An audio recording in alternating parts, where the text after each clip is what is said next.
She sits slumped on the couch, mindlessly scrolling social media, just like she does every day, for 5 hours straight. In comparison to her friends who spend upwards of 7 to 9 hours on their smartphones, she is doing quite well. In fact, she prides herself on how little she uses her smartphone. One time she went without it for a full 15 minutes.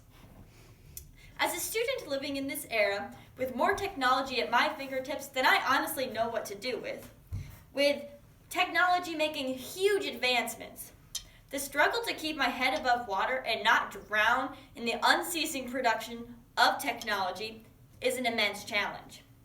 Watching my closest friends and family become addicted to their smartphones is saddening to me, for me to think where my generation is going to go. With more and more teens and young adults choosing their smartphone as a major source of entertainment and biggest priority, the issues that develop from this technology are mind-blowing. Today, I hope to share with you a growing concern of mine in relation to smartphone usage and persuade you to consider lessening the amount of time that you spend on yours. Approximately 95% of teenagers in the United States own a smartphone in a study performed in the article Teens, Social Media and Technology 2018. But the qualities of instant messaging, sending emails, face-to-face conversations, fun games, internet browsing, and so much more, the smartphone is a captivating electronic device. Smartphones have connected many young adults and teenagers through the means of sharing encouragement, helping with homework, and boosting one another's self-esteem. Smartphones can be a way to connect with distant family members, overseas relatives, and friends, and even make new contacts. Now, with all of the qualities that come with smartphone use, there are many negatives, which only increase after more usage. Pew Research Center found in a study conducted on teenagers and college students that of the 95% of United States teenagers that owned a smartphone, 45% of the students thought that smartphone usage had no impact on them, while another 45% admitted to being on the internet almost constantly. Whether it's a social media or an academic platform, regardless of the purpose, too much usage has shown to produce serious consequences. As seen in a paper written by Mary Dempsey and Attractive Brennan and Dempsey uncovered through tests, surveys, observations, shocking facts in relation to students that use smartphones. Stating in their paper, the student voiced the students' own views on smartphone usage and impact on their academic performance, that teens who spent 5 or more hours a day online were 71% more likely than those who spent only 1 hour a day to have at least one suicide risk factor, including depression, thinking about suicide, making a suicide plan, or attempting suicide. Overall, suicide risk factors rose significantly after 2 or more hours a day of time online. Now, if teenagers are really on their smartphones as much as they admit, and more than likely the percentage is higher than that, the risks for suicide and depression is great, and efforts should be taken to reduce these issues. Smartphone addiction is another growing concern and possibility to anyone who owns a smartphone or comes into contact with one. Although this new type of addiction may not be registering in your mind as a classic addiction such as drugs or alcohol, the relation to them is strikingly similar.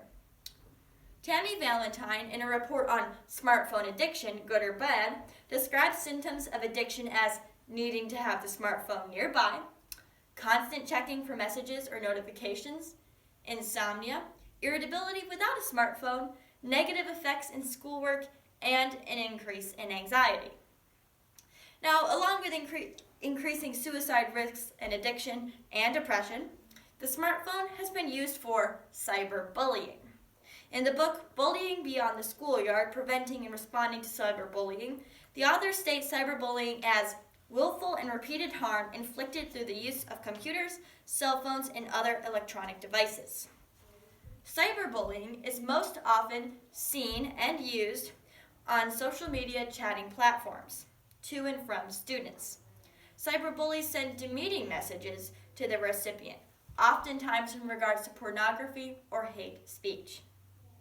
Although measures have been taken to reduce cyberbullying, most social media companies have extremely limited control over what their users send, if none at all. Immediate action is required to reduce these issues. Parents, young adults, teenagers, anyone needs to determine how much smartphone usage and internet time is enough. They should focus on restricting longer lengths of time that could be spent on more productive tasks, such as schoolwork, as opposed to being on their smartphone. By limiting the amount of time that teenagers and young adults spend on their smartphone, such problems should decrease. Parents and students should collaboratively determine the maximum amount of time that should be used whilst on a smartphone, understanding both the qualities and problems that come with smartphone usage, such as depression, suicide, cyberbullying, addiction, etc. Such problems should be promoted to make users aware and to take action. Both parties should keep in mind that these problems are not limited to teenagers and young adults, but to anyone who has access to a smartphone.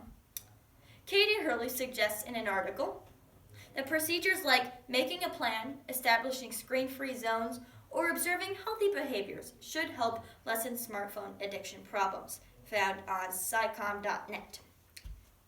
Now, have you considered how you fall into place with any of these descriptions? Do you feel tired and depressed, oftentimes with no clinical symptoms?